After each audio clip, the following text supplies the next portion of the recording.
boys. So we're gonna see what happens to a Lucas ball or fidget spinner with like a really good air compressor or something. So hold up. Put it in this thing so it holds it. So it spins. Okay.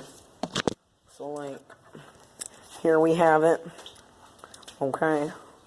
So I'm just gonna like spin it. Hold up. 1,000-mile-per-hour fidget spinner. Let's go.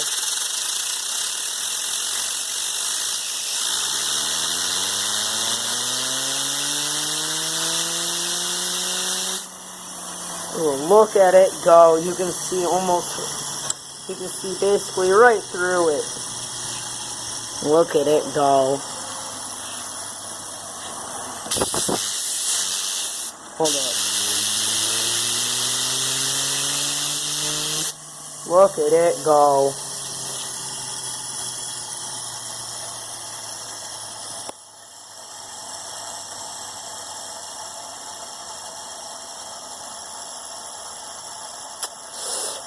It's amazing.